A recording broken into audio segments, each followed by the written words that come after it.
Alright, this is day 22 of my self-improvement journey, and today I'm going to talk about something different. See, I think like very few of you have read comics. I have a very nice opinion about comics as a genre. I have never ever read a full comic in my entire life, like full comic. But I've read pieces of it, like some chapters, some parts. But this is a time when I read a full manga. Manga is basically a comic book, but for Japanese people. So I read a full manga in just 10 days, and trust me, that manga is great because what is actually your purpose in life? What are you doing in your life? You, what are you doing actually? The thing is, we focus so much on you know just money, just growth and stuff.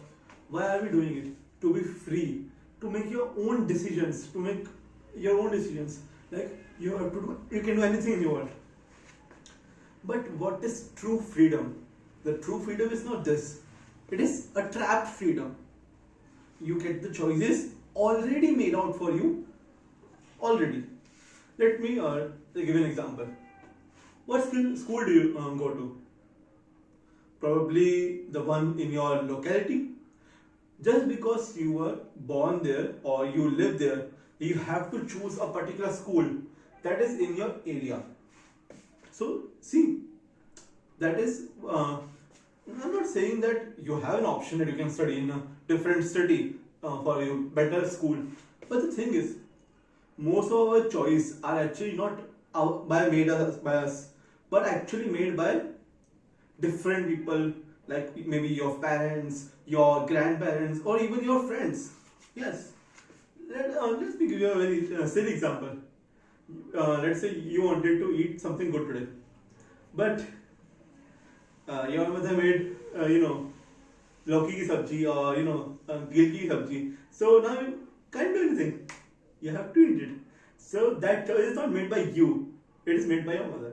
I'm going very off topic here. So what I was talking about is the meaning of true freedom is you can do anything you want, but in practicality, in reality, it actually doesn't exist.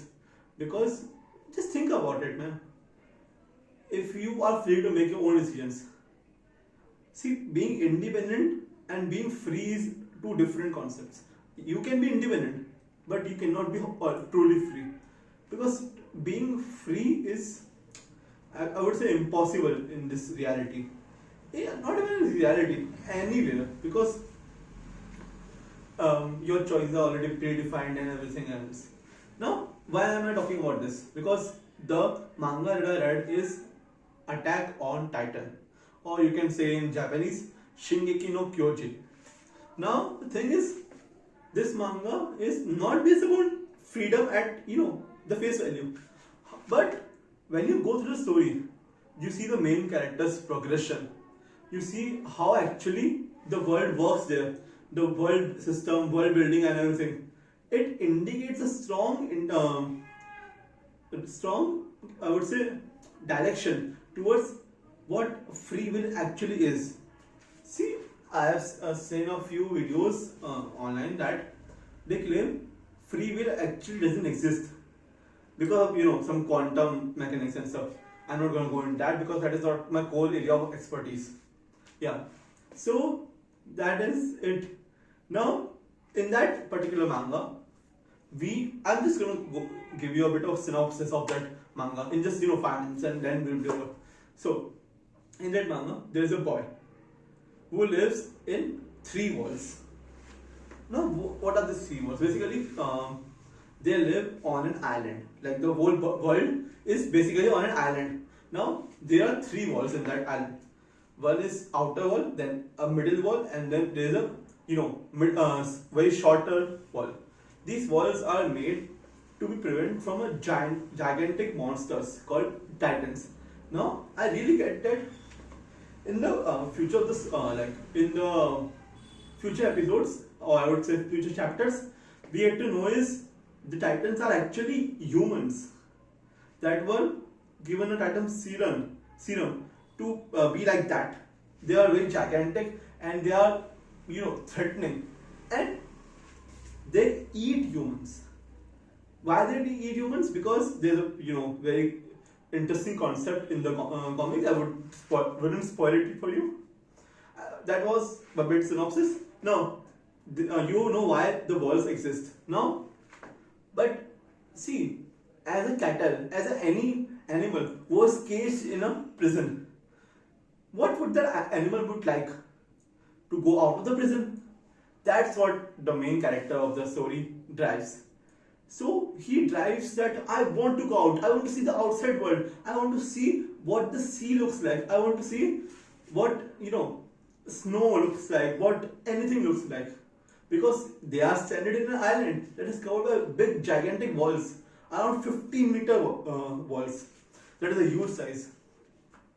So the world is really covered. Now the thing is, the story progresses and we have to be introduced to a lot more characters, but the base plotline stays the same. Is that the main characters drives for freedom, to be free, to be just out of the cage, is immense. And when we are in the later stage of the story, when we are almost ending the story, they understand that understand a lot of things. I'm not going to give you a big spoiler because that would be very bad, I would say. So in the end, he achieves the true freedom. By how? By death. And that is the conclusion of his story. That was a big spoiler, but if you don't know, if you don't understand before, you won't understand now. So I just give the bit of synopsis. So why do I think it's one of the best mangas ever? Because it teaches a lot about the humanity, human nature, how we drive to be free. We drive to be, above the others. How we actually, in this manga, there are a lot of internal politics shown, and how we humans are the biggest enemy of ourselves only. Because there's a bigger threat to the humanity called Titans. Still, we are fighting ourselves because of greed, of anything. And this is the reason why humanity is, I would say, cooked. So yeah, that was a bit of my understanding of the story, who could say it. So I would like to end the video here. It was a bit long one, but just leave it be. Bye.